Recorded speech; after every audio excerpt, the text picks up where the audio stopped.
Assalamualaikum warahmatullahi wabarakatuh. Kembali lagi dengan saya Nadine Fadela. Pada video kali ini, di sini saya akan menjelaskan materi tentang film trunking. Nah, yang pertama di sini ada apa itu VLAN. VLAN atau Virtual Local Area Network adalah teknik untuk membagi satu switch fisik menjadi beberapa jaringan logis yang terpisah, sehingga VLAN memungkinkan administrator untuk melakukan segmentasi jaringan berdasarkan faktor-faktor seperti fungsi, tim, atau aplikasi tanpa memperhatikan lokasi fisik pengguna atau perangkat. Nah, di sini kalau kita analogikan dalam contoh, misalnya dalam perusahaan memiliki 3 lantai, di lantai pertama atau lantai ke-1 ini kita kasih VLAN 10. Nah, di lantai kedua ini di sini kita kasih VLAN 20. Dan lantai ketiga di sini kita kasih VLAN 30. Dari ketiga VLAN sudah memiliki IP address-nya masing-masing. Nah, misalnya di sini itu ada switch-nya. Nah, fungsi switch di sini itu untuk manajemen sebuah jaringan dan mereka memiliki sandwich berbeda-beda. Misalkan VLAN 10 ini 10 MB, VLAN 20 ini 20 MB dan VLAN 30 ini 30 MB. Nah, selanjutnya di sini ada Dynamic Trunking Protocol atau DTP. Nah, DTP ini berfungsi untuk menentukan apakah suatu port yang berfungsi sebagai trunking port atau access port secara dinamis. Nah, Dynamic Trunking Protocol merupakan Cisco proprietary protokol atau protokol yang hanya ada pada perangkat Cisco. Jadi DTP tidak akan kita temukan pada switch lain yang bukan switch Cisco. Secara default, DTP sudah aktif pada port switch Cisco dan terkonfigurasi pada mode Dynamis Auto. Kita bisa mengeceknya dengan command show interface. Nah, selanjutnya di sini ada gambar. Gambar ini menjelaskan tentang Dynamic Trunking Protocol atau DTP, yaitu protokol pada switch Cisco yang digunakan untuk menentukan apakah suatu port akan menjadi trunk atau akses secara otomatis. Dynamic Disable bersifat aktif, artinya mengajak port lain untuk membuat koneksi trunk, sedangkan Dynamic Auto itu bersifat pasif, yaitu jika Dynamic Disable terhubung dengan Dynamic Auto, maka hasilnya adalah trunk. Jika auto bertemu auto, maka hasilnya akses karena tidak ada yang memulai negosiasi. Jika salah satu port di set trunk, maka koneksi umumnya akan menjadi trunk. Namun, jika trunk terhubung dengan akses, akan terjadi limited connectivity karena konfigurasi kedua port berbeda. Jadi, tabel ini menunjukkan hasil negosiasi antara mode-mode port yang berbeda pada switch Cisco. Nah, selanjutnya di sini ada pengertian Always Trunk. Always Trunk pada Cisco merujuk pada konfigurasi VLAN yang diizinkan untuk melewati trunk link antara perangkat jaringan. Trunk link memungkinkan beberapa VLAN lewat memulai satu koneksi fisik menggunakan tagging 802.1q.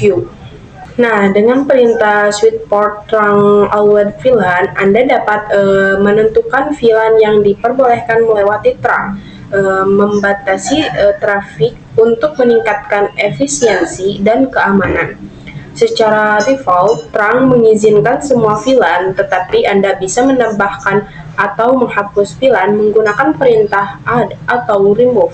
Untuk memeriksa VLAN yang diizinkan, gunakan perintah show interface trunk. Nah, keuntungan dari konfigurasi ini adalah menghemat bandwidth dan meningkatkan keamanan jaringan. Nah, selanjutnya kita akan membuat topologi dua jaringan. Nah, karena di sini masing-masing PC-nya sudah memiliki IP, kita langsung saja sambungkan switch-nya menggunakan kabel.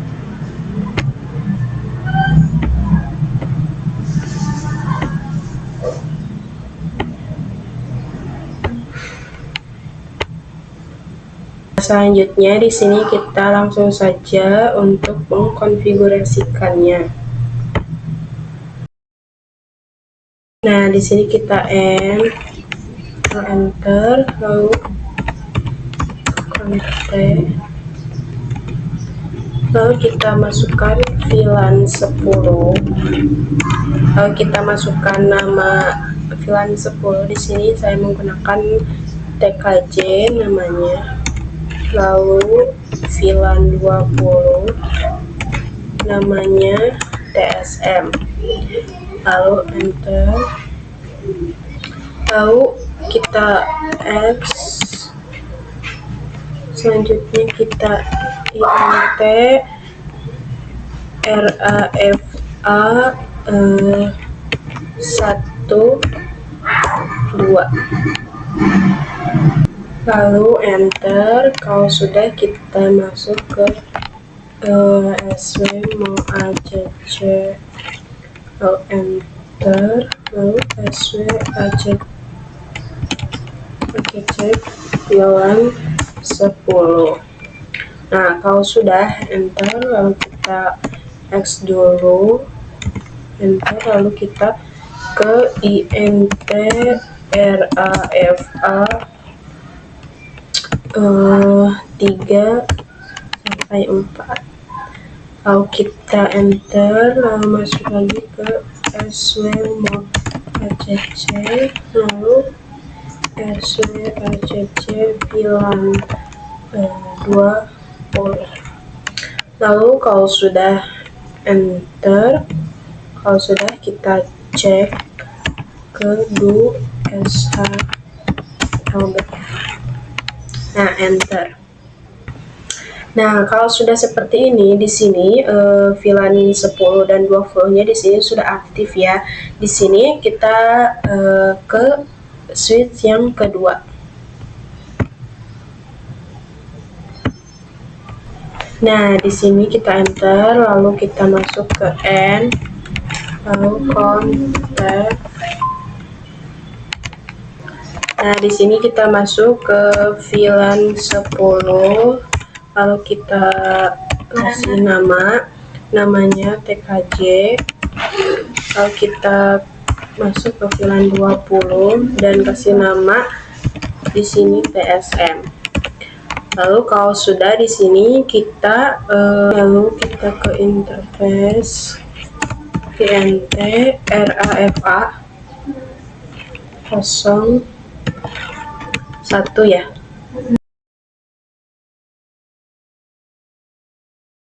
Lalu enter. Nah, mohon maaf, tadi seharusnya SW mau ACC, lalu SW ACC VLAN 10, lalu enter ke X.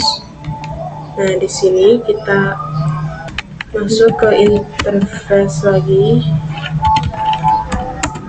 RAFA 03 ke 4,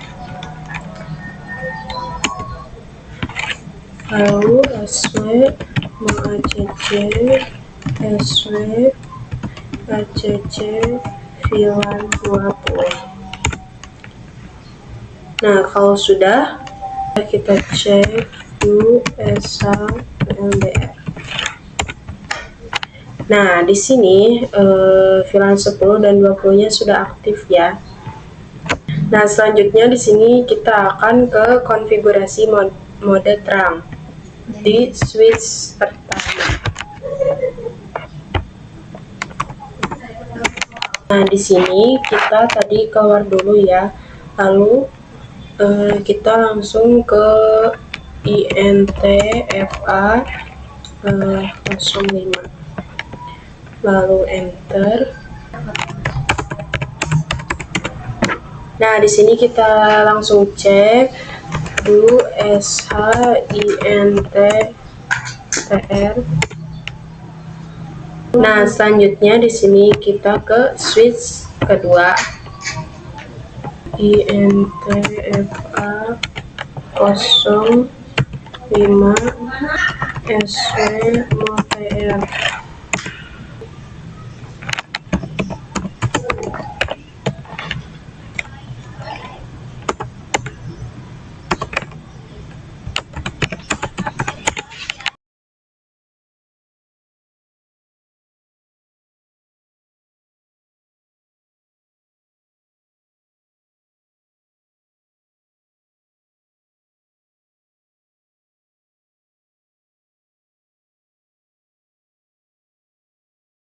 Nah, di sini kita akan coba kirim pesan.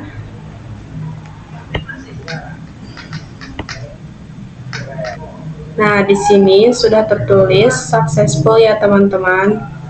Nah, di sini ada switch layer 3. Switch layer 3 ini adalah switch yang memiliki kemampuan routing seperti router.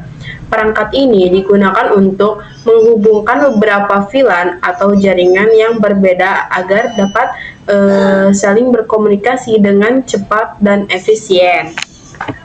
Nah, di sini perbedaan switch layer 2 dan switch layer 3 itu, switch layer 2 bekerja berdasarkan alamat match dan digunakan untuk menghubungkan perangkat dalam satu jaringan atau VLAN yang sama. Sedangkan switch layer 3 bekerja berdasarkan alamat match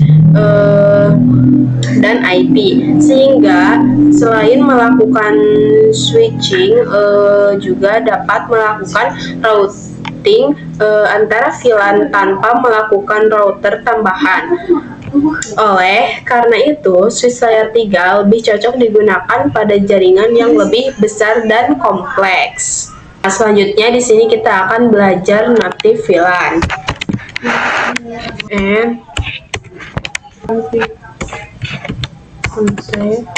Nah, karena di sini kita belajar native VLAN, di sini kita langsung ke SWTR native VLAN 10, lalu enter. INTFA 05 enter SWTR native VLAN 10, lalu do SHINTTR.